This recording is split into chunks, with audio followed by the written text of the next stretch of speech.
Joint stiffness can be one of the most frustrating symptoms when it comes to osteoarthritis. In this video, I'm going to tell you why joint stiffness happens, because I get this question a lot, and also 3 things you can do to help you get rid of joint stiffness. If we have not met before, my name's Alyssa. I'm a doctor of physical therapy, and I almost exclusively see people that have osteoarthritis. This channel is all about giving you an optimistic way to look at osteoarthritis, as well as promoting some positivity and sharing the most quality resources when it comes to osteoarthritis. Why does joint stiffness happen? So I came across this phenomenon and I wanted to share it with you that commonly describes how stiffness happens, and I think it's fairly easy to conceptualize.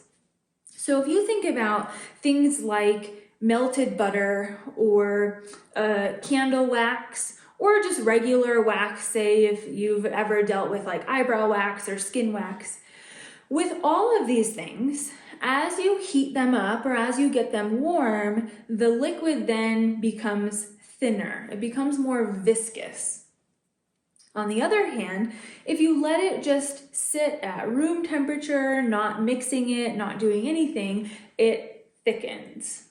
And if you think about your joint in the same aspect, so your joint has some fluid in it, and it has other structures that can become a little bit more viscous or a little bit thinner, easier to move as you're moving, as you're stirring the liquid, meaning as you're moving just in simple, gentle ways. It doesn't always have to be getting up and walking around. It really can just be sitting, extending your legs, or moving your ankles.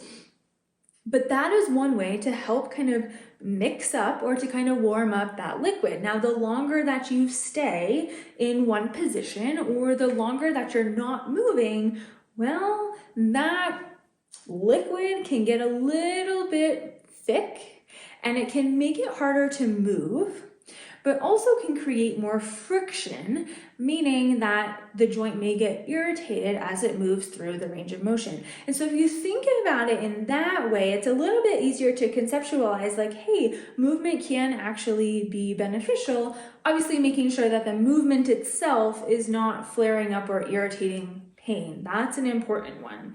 And if you're having a hard time finding certain movements or things, I do have a video here that goes over the best things to do for joint stiffness exercise-wise. And we're going to talk about that here in a second.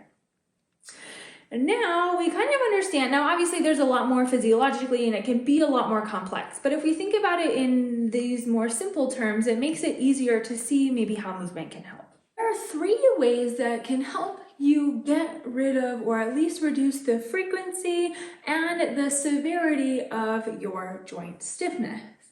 And these are the 3 things I highly recommend starting out with, but there are also things that you're not always told. So that's why these are super important. Number 1 is kind of segueing into what we were just talking about in regards to movement.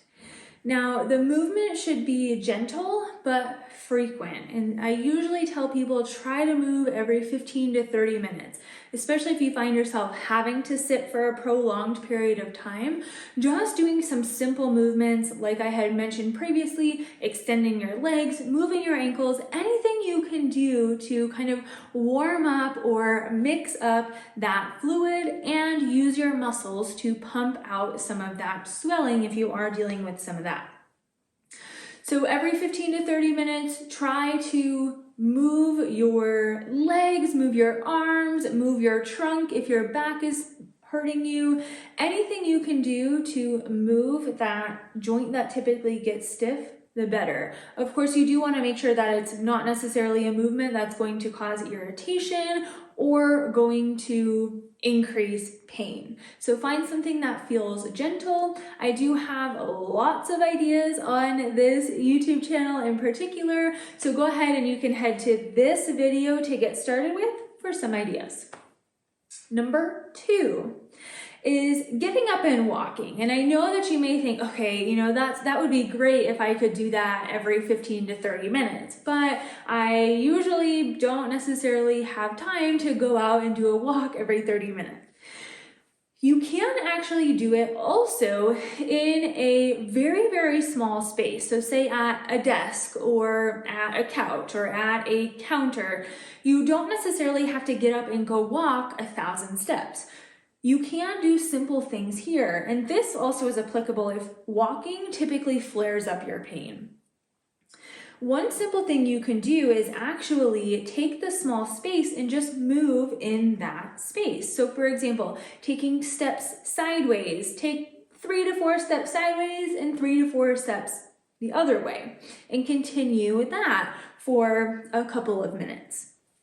Again, making sure it's not flaring things up, but sideways typically feels a little better than some other movements. Also, you can go backwards. So I actually have a lot of people who take a couple steps forwards and then a couple steps backwards. Obviously making sure that there are no obstacles in the way. Backwards walking and even stepping can be a little bit weird at first just because we don't do it very often, but it's actually kind of amazing how good backwards walking can feel on your joints because it's not a movement that we are in daily. I have a video here that goes over why actually backwards walking can be very helpful for joints, and I highly recommend checking out that video after this one is done. All you need to do is go down into the description, so that way you can click on the link. If you're watching on or if you're listening on the podcast, you can also go into the notes from this show in particular, and you can click the link to see all of these videos and blog posts that I am hinting towards. So trying to move, whether it's actually going for a walk, incorporating some sideways and backwards, or just staying at your desk and staying in a small space and moving sideways and backwards. The last one is actually controlling inflammation in other ways. And I do have a blog post here that goes over 15 ways that you can reduce inflammation. 2 of the primary ones I usually tell people to start with include food. Food is a big one. It can increase inflammation, which that inflammation can come in. It can irritate the joint. It can irritate some of the surrounding structures, and it can contribute to making that joint fluid a little stiffer and a little thicker, creating more friction and then irritation. So we want to be able to have as less inflammation in our bodies as we can. Some is necessary for survival and healing, but we don't want to have a lot of extra inflammation kind of floating around. So food is one way, just incorporating more anti-inflammatory foods. I do have a video on anti-inflammatory foods here, just finding a couple that you can start incorporating into your day. Another one is actually hydration. And if we're sitting at a desk for a prolonged period of time, standing for a prolonged period of time, or if you're just engrossed in a project or something for work or something else, you tend to forget about water. And so drinking adequate water and having adequate hydration can be really helpful to help with that viscosity of that fluid that's inside of your joints. Think about it, if you're not drinking enough water and you're a little dehydrated, your blood becomes a little thicker and that joint fluid becomes a little thicker as well. Think about like a sauce or something that has a thickening agent in it that just is kind of viscous, but it's still thicker, and so that can cause more friction. So we want to keep it thin, we want to keep it mobile, and one of the ways to do that is making sure you have adequate hydration. Typically, it's, trying to drink maybe 8 ounces of water an hour if you can. Sometimes people get those big water bottles. It really also depends on body weight too. But just trying to focus maybe on 8 ounces an hour. Now, of course, if you have fluid restrictions for, a heart condition or something else, then you definitely want to make sure that you're not crossing over those. And so you may want to chat with your doctor about that. But hydration is so key. And probably almost 9 out of 10 of the people that I talk to are like, yeah, I definitely could work on hydration. So we talked about why stiffness happens and thinking about that gelling phenomenon of just that playing with the thickness of some of that fluid that's inside of our joints based on some lifestyle factors and lifestyle choices. And then we talked about 3 ways to reduce joint stiffness. The first one being gentle but frequent movement. The second one being getting up and walking or adding in some steps throughout your day, even if you're just in a small space. And then number 3 is finding ways that you can reduce inflammation in other capacities, whether that's hydration, whether that's food, or something else. I hope this was helpful. If it was, go ahead and comment down below or leave a review on the podcast, letting me know that you found this information helpful. I would truly appreciate that.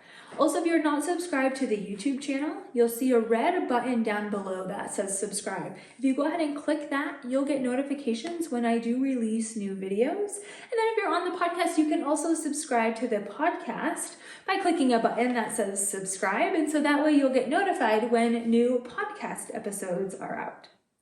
Again, my name is Alyssa, and thank you so much for watching, and cheers to your arthritis adventure.